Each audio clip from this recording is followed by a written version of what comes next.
Hi, this is Al Ogden. Welcome to the Nanoscale Research Facility and the Research Service Center. This presentation will provide basic safety knowledge required before access to the facility can be granted.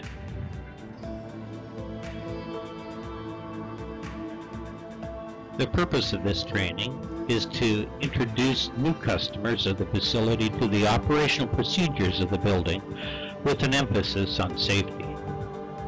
Safety guidelines that will be covered will be the hazardous material handling, fume hood use guidelines, hazardous waste management, and building alarm response, as well as some other subjects that are related to safety and safe practices within the building. This guide is supplemental to the University of Florida's Environmental Health and Safety Lab Safety Program.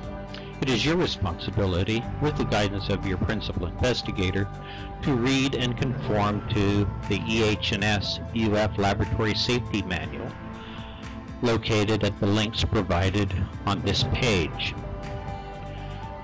The Environmental Health and Safety website can be found at a link also provided.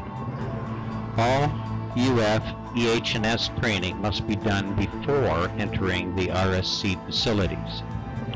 Process equipment specific safety instructions are included at the beginning of each instrument's standard operating procedure and is covered at the hands-on training provided for each tool by the NRF staff. This is a floor plan of the first floor of the NRF. It indicates the multiple evacuation routes that may be taken in times of an emergency. The building is designed in such a way that the main entrance to the building is the most efficient exit from the building. However, if your way is blocked at any point in time, you may exit any of the other exits.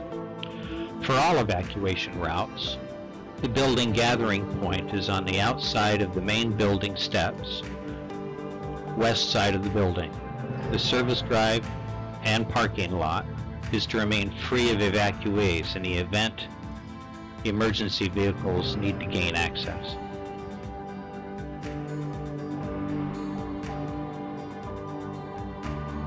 Evacuees from the second floor will proceed down the stairwells and exit the building using the main entrance.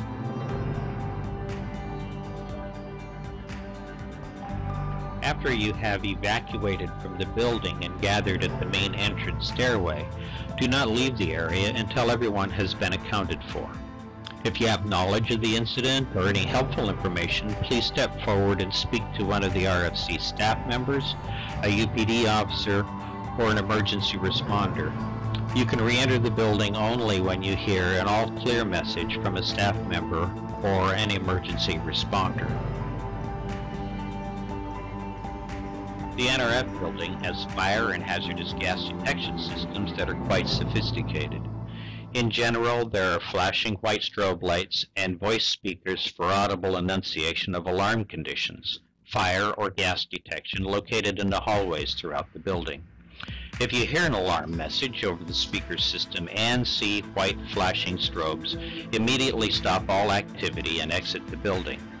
If you are wearing hazardous materials handling personal protective equipment, quickly decontaminate and make your work area safe.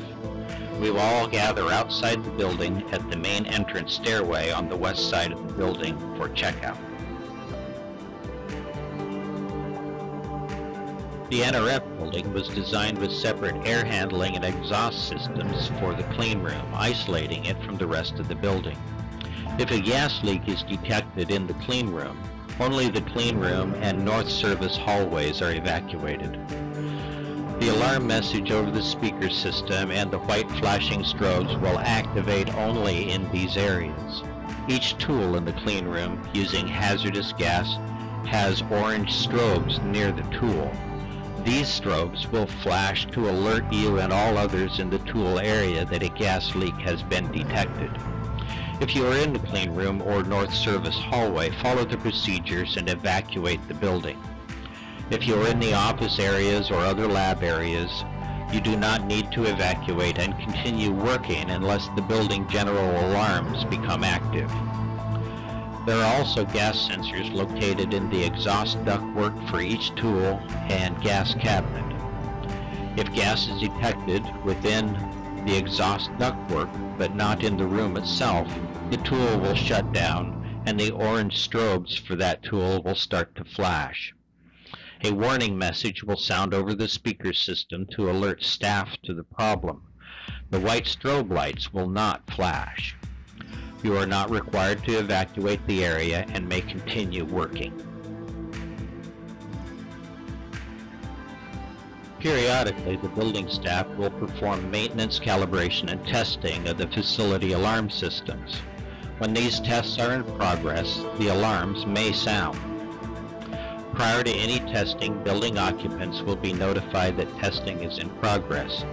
There will be a notification sign on all the main entrance doors that testing is in progress that day, and a verbal announcement over the building's public address systems just prior to the first alarm activation. However, if you are unaware that testing is going on because you did not hear the notice or see the signs, then the alarm is to be assumed real.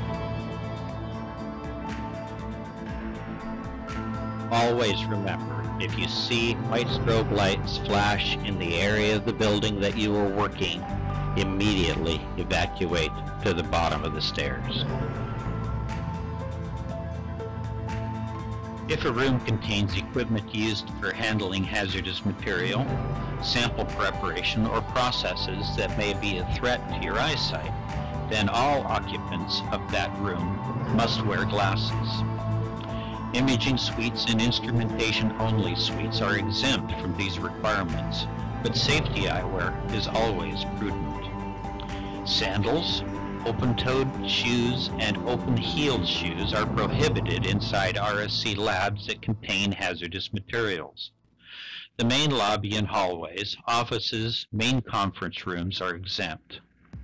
Your shoes must completely cover your feet while accessing any laboratories. Short pants, skirts, and dresses may not be worn while handling hazardous chemicals. Laboratory fume hoods are designed to protect you by providing an enclosed work area that has an air barrier between you and the hazardous materials you are working with in the hood. The fume hood directs airflow to carry harmful contaminants away from you towards the rear of the hood and out through the exhaust duct. Fume hood airflow velocities are relatively low, approximately 100 feet per minute, and airflow can be easily disrupted. Avoid making rapid movements while working in the fume hood, and avoid walking close to a fume hood that is being used by a coworker. All hoods should be checked for proper function and setup. The airflow indicator should be reading at least 100 cubic feet per minute. Check that there is sufficient supply of materials and labware for the work, and you should be aware of the location of the nearest satellite waste collection site and that properly labeled waste containers are present.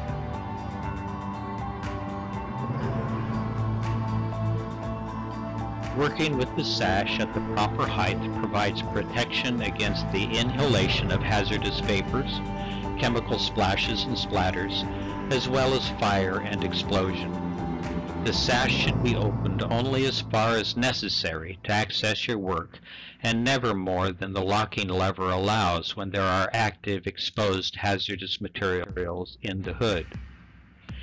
UF standard is a 16-inch working height, and the ventilation is adjusted to give 100 CFM at the face at this height. Raising the sash above the lock is permitted only if the hood is thoroughly cleaned and decontaminated and all hazardous materials are removed and stored safely. If the sash is raised above the permissible levels, an alarm will sound. If an emergency condition arrives, like a serious spill, fire, potential for an explosive event, then close the sash completely, press the emergency purge button, and summon staff.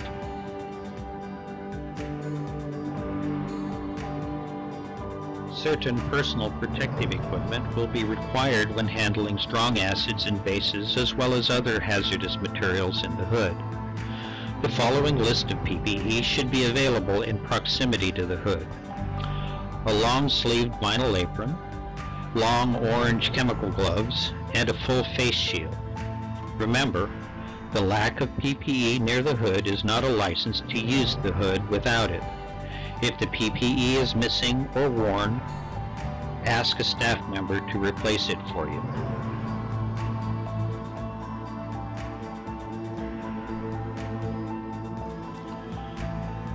Whenever you are planning to start a process involving the direct handling of hazardous materials, a clear written plan must be available for you to follow. Check the time. All processing, including waste disposal, labware cleanup, and lab cleanup, must be accomplished before 5 p.m.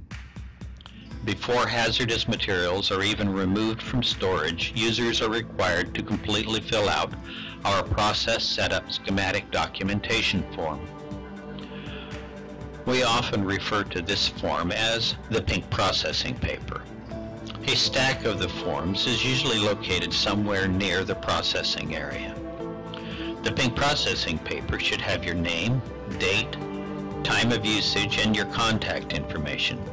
And in the case where you are doing an extended process, say an overnight oxide etch, you must state the end time and have it signed off by a staff member.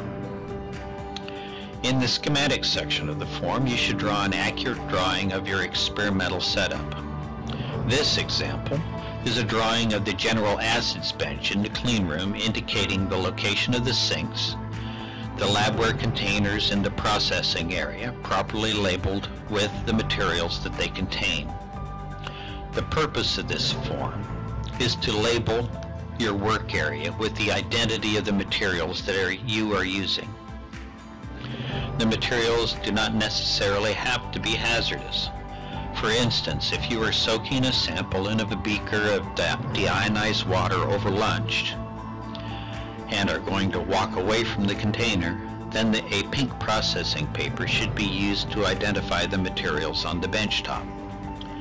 The use of this form is required, and it is a severe safety violation not to use it.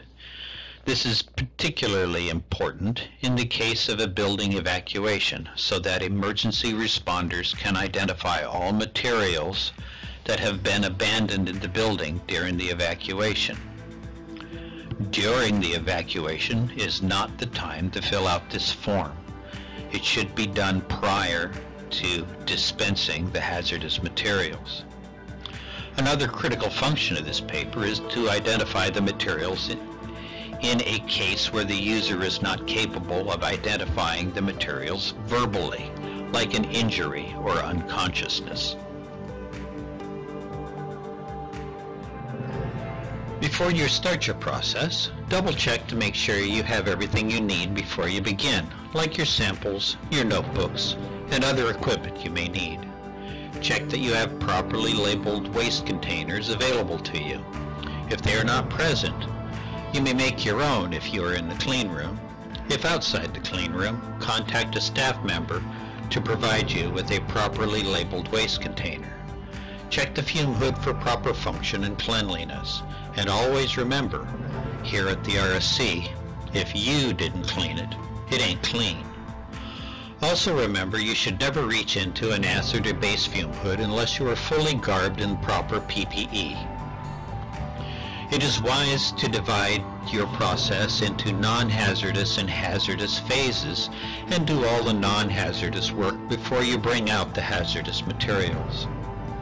When placing equipment in a fume hood, make sure it is placed far enough away from the front of the fume hood so as to not impede the airflow.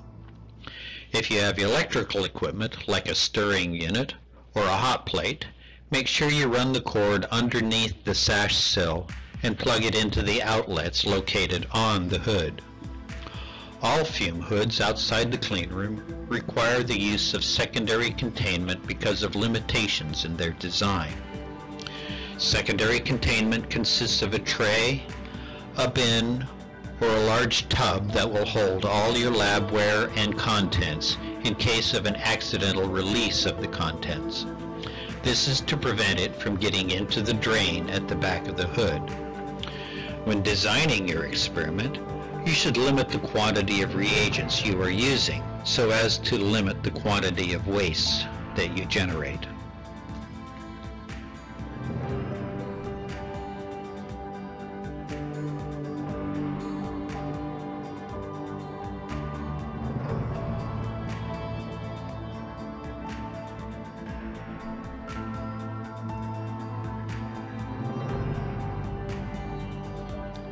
Anytime the PPE protected hands cross the face of the hood to the inside of the hood, they should be considered contaminated and should not come in contact with anything outside the hood until thoroughly decontaminated. A glove wash station should be set up in the external sink for this purpose. Ensure that loose wipes are secured so that the airflow does not draw the wipes into the ventilation system. It is prudent to work in the hood with one hand so that the free hand is available to assist the working hand by providing fresh wipes, operating timers, valves, and switches. Store contaminated wipes in the hood and dispose of them all at once at the end of the process. It is always wise to clean the hood before process setup and required after the process is completed.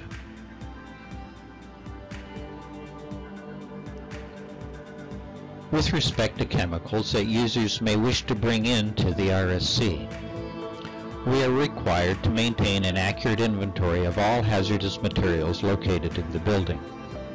Users may not bring chemicals or hazardous substances of any type into the RSC without the approval of RSC staff. If you want to bring your own chemical or hazardous materials into the building, fill out the Materials Request form that can be found under the Policies and Form tab of our website, and submit it to staff for approval. It is wise to make an appointment with the RSC staff prior to submitting this form, as we can provide guidance and suggestions. We may actually stock another material that would be an acceptable replacement and save you the trouble. If your material is approved, you will be advised as to handling and storage in the facility. It is possible that the material may not be compatible with our facility storage or waste stream and require additional approval of transport method for the material and its waste products. Absolutely no chemical may be left unattended near equipment, including wet processing hoods or inside any of the laboratories without specific staff approval. Violators could very well lose access to the facility. All laboratory spaces within the RSC are bound by the rules and regulations of the Environmental Health and Safety Department's Waste Management Division. Every workstation that produces hazardous waste should have an approved satellite waste accumulation area nearby. The accumulation area should be properly configured with containment tailored to the type of chemicals and materials being stored. Regular pickup by EH&S should be scheduled so as to ensure that hazardous wastes are kept on site for as little time as possible, so that they do not build up to greater than permitted quantities. Each of the containers are to be individually labeled with an accurate waste label detailing the name and quantities of all the materials in the container, as well as primary investigator and the room in which it is stored. If at any time the contents of the containers change, then the label should be modified on the spot. The amount of waste to be generated by an activity should be known before the process starts, and there should be enough waste containers on hand to contain the waste before any reagent is dispensed. Contact a staff member if you need our help.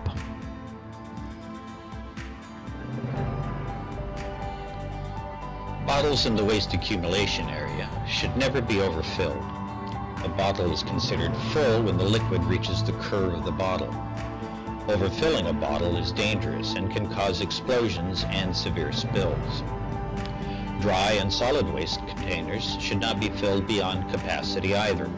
all containers should be left with enough headspace to compensate for any expansion in the container.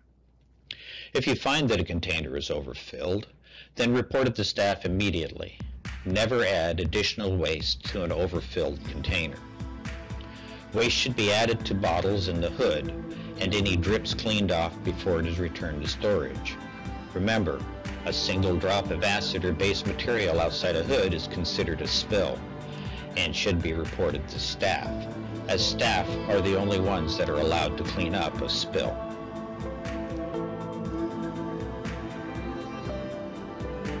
Within the confines of all of the RSC facilities, we have developed a three-tier philosophy of safety.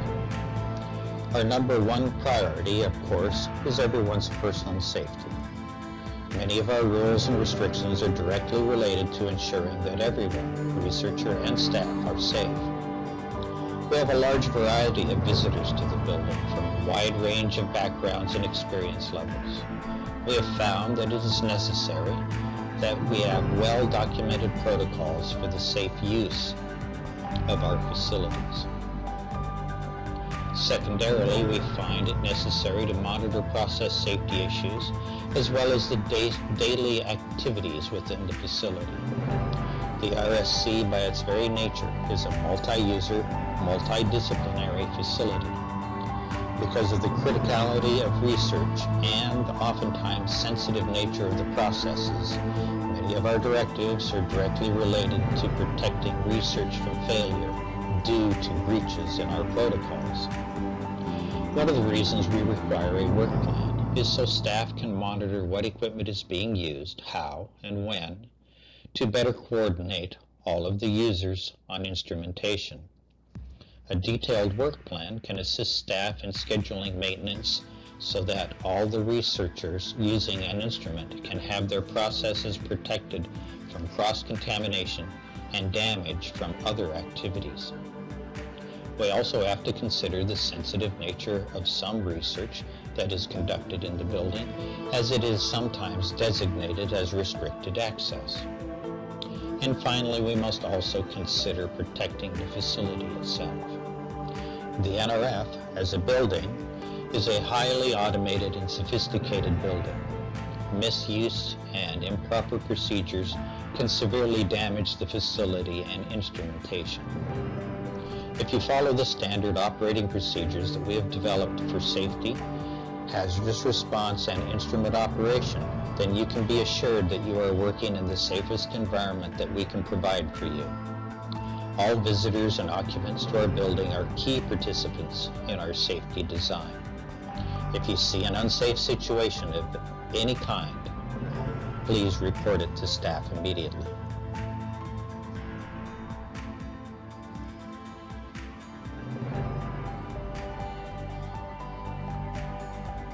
The laboratories, hallways, and common areas must be kept clean and clutter-free. The building manager has oversight of all utilities of the building up to equipment connections and must be consulted before installation of any utility. Common low wattage benchtop equipment does not require approval to be plugged in, but anything such as high amperage electrical feeds, exhaust ventilation, house chilled water, compressed air or nitrogen, and or any modifications of the physical building or laboratory must be approved.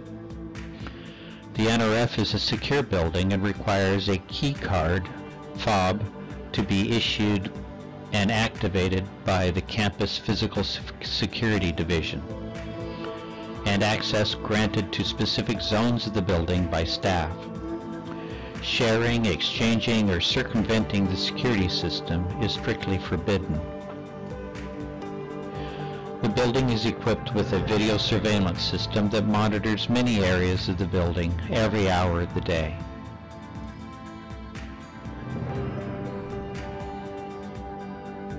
If you need more information or guidance, please contact the following personnel: